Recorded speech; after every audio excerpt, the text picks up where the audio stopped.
Muy buenos días, mis queridos hermanos, mis queridos amigos, bienvenidos nuevamente a nuestro espacio para el estudio de la lección de escuela sabática, a nuestro espacio para estudiar la palabra del Señor.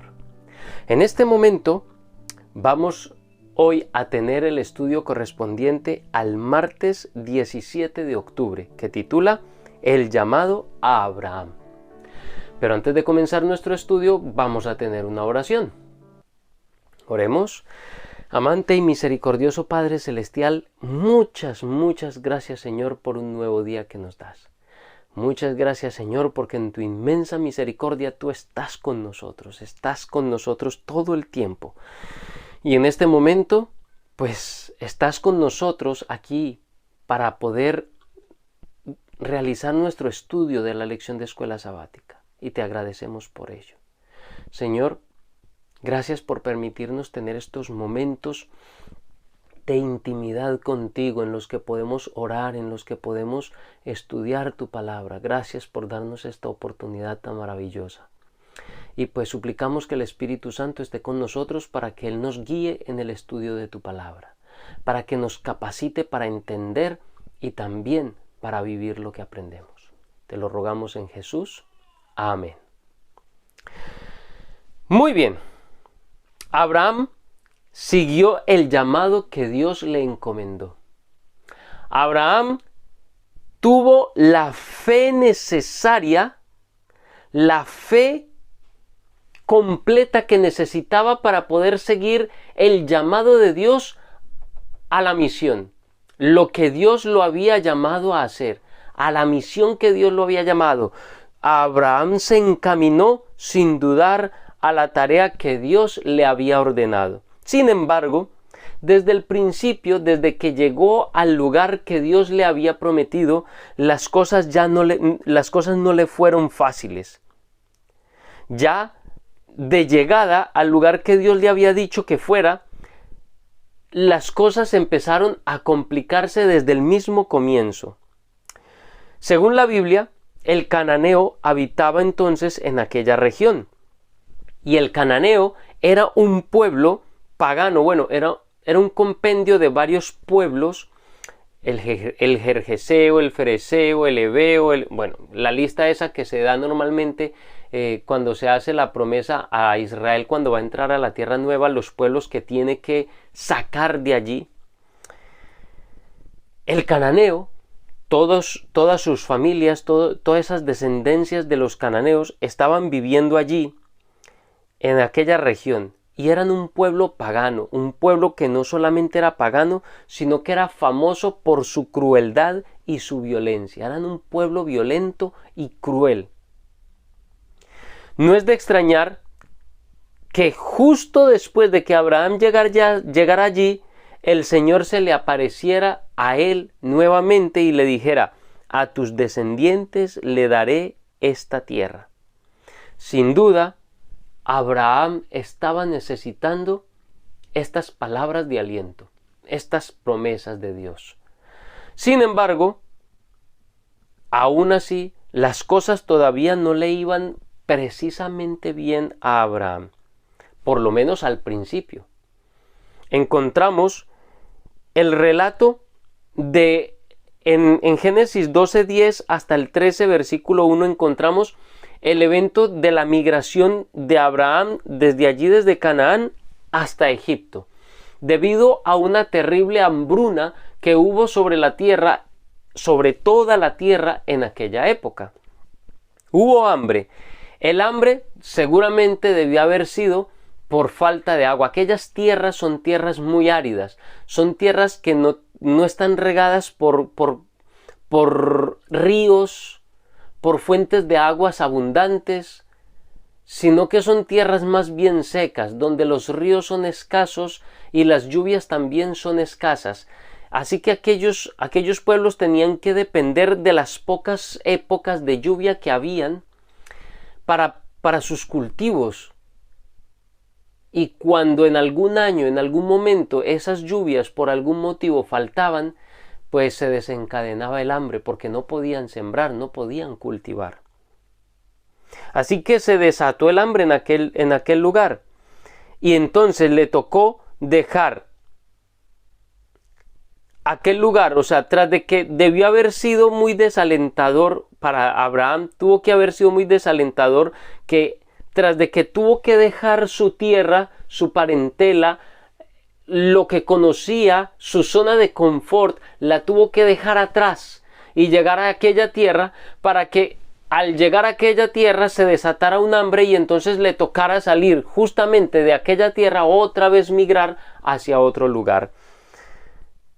Yo personalmente me habría desalentado bastante y no sé cuál sería la lucha de Abraham en aquel momento. No sé cómo sería su fe tambaleante o firme. No tengo ni idea cuáles eran los sentimientos de Abraham en aquel momento, pero pensando en mí, estando en aquella situación, creo que me hubiese sentido bastante desanimado, bastante desalentado y quizás planteándome si realmente lo que hice fue lo correcto o no.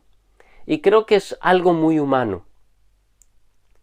Pero Abraham era un hombre de fe. Pero según este relato vamos a ver que aún ese hombre que había exhibido una fe tan grande, tan firme, tan fuerte, también tuvo sus flaquezas, sus debilidades.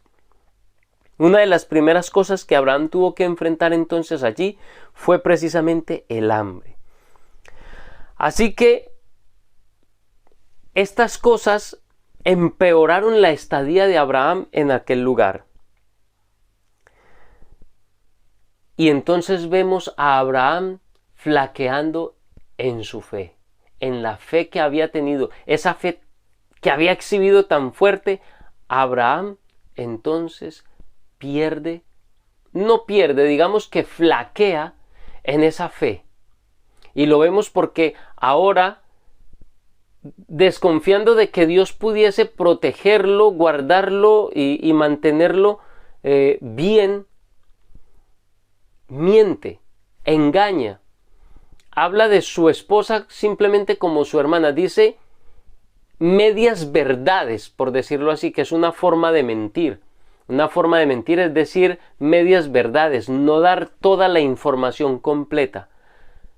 Así que dijo una media verdad. Sara era su hermana por parte de su padre. Así que dijo una media verdad, pero ocultó información sensible, una forma bastante fea de mentir. Porque es una mentira que no es es una media verdad que es una completa mentira. En Patriarcas y Profetas, Elena de White escribe: durante su estada en Egipto, Abraham dio evidencias de que no estaba libre de la debilidad y la imperfección humanas.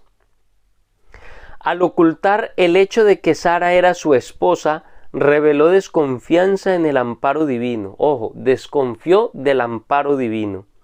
Una falta de esa fe y ese valor elevadísimos, tan frecuente y notablemente manifestados en su vida.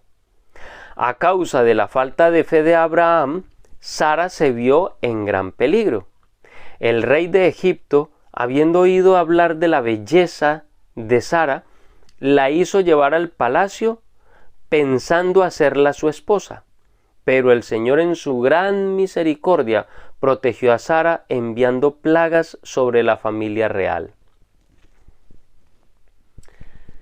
Vemos cómo la fe, como dice Elena de White allí, esa fe elevadísima, ese valor que Abraham mostró en casi todos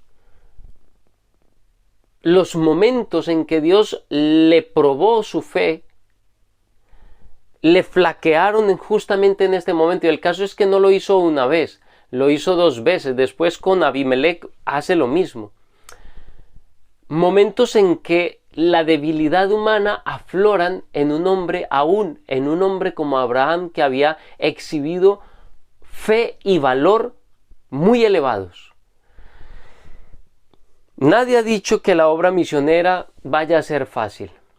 El que diga que la obra misionera, que la misión será una obra fácil, está mintiendo. Nadie ha dicho que vaya a ser fácil.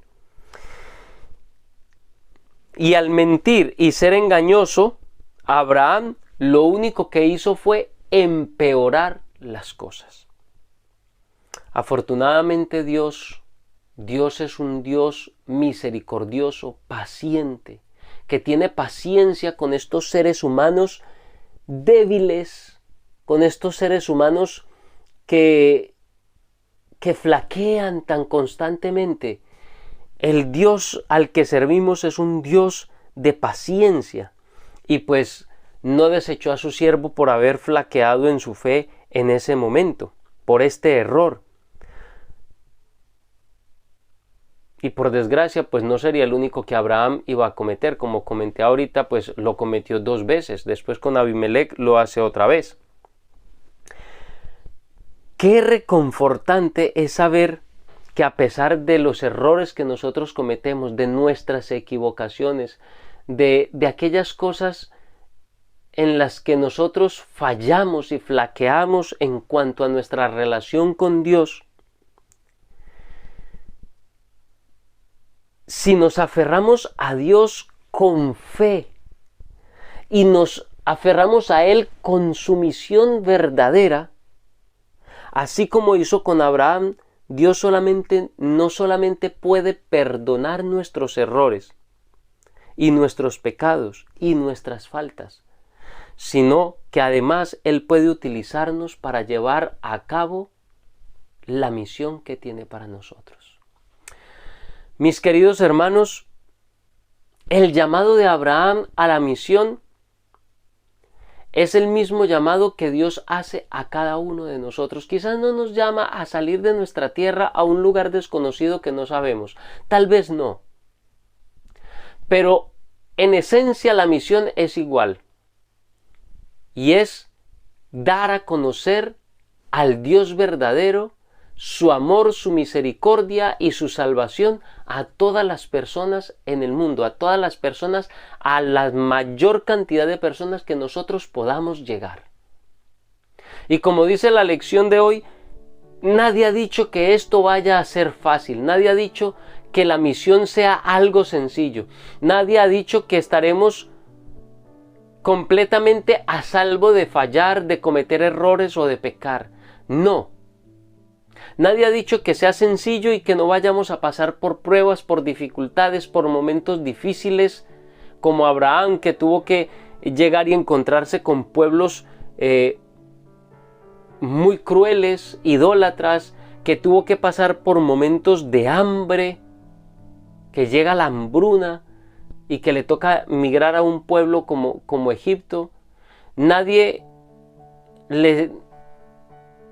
nos dice que vayamos a estar exentos de flaquear, caer o que desmaye nuestra fe en algún momento, como le pasó a Abraham en Egipto, que mintió y finalmente sometió a su esposa a un gran peligro por su falta de fe. Todas estas cosas pueden presentarse. Dios no ha dicho que la misión sea sencilla, que sea fácil. Dios no nos ha prometido a ninguno que todo el que nos escuche ya va a aceptar y se va a bautizar en la iglesia y va a llegar a los pies de Cristo Jesús. Al contrario, la palabra de Dios nos dice que nos van a rechazar, que vamos a pasar por tribulaciones, que seremos escarnecidos, que seremos calumniados. Y, ¿por qué no? Quizás en algún momento tengamos que pasar por tribulaciones. Y si de pronto nos toca el momento de los eventos finales, ya cuando Cristo va a venir y nos toca pasar por la gran tribulación, pues también tendremos que pasar por la gran tribulación. Nadie ha dicho que nuestra misión sea sencilla, sea fácil, ni sea un camino de pétalos de rosas. Será un camino de rosas, donde tendremos los pétalos, pero también tendremos las espinas de las rosas. Mis queridos hermanos, pero una cosa sí nos promete Dios, y lo veíamos en la lección de la semana pasada y de la antepasada, Y es que Cristo nos dice: he aquí yo estoy con vosotros todos los días hasta el fin del mundo. Y eso es lo importante. Lo realmente importante es que Cristo estará contigo y estará conmigo todos los días hasta el fin del mundo. Y eso nos dará la fuerza, el poder y la resistencia para pasar por todas las dificultades que haya que pasar, también por todas las alegrías que tengamos que pasar, pero por sobre todo que podamos realizar la misión que Él nos está encomendando. Mi querido hermano, mi querida hermana, comparte el video. Comparte este video con todas las personas que más puedas compartirla. Compartamos la palabra de Dios. Deja tus comentarios en la caja de los comentarios y enriquece el estudio que estamos llevando a cabo. Y pues no siendo nada más, mis queridos hermanos, solamente me resta desearles que tengan un muy feliz día y que Dios les bendiga.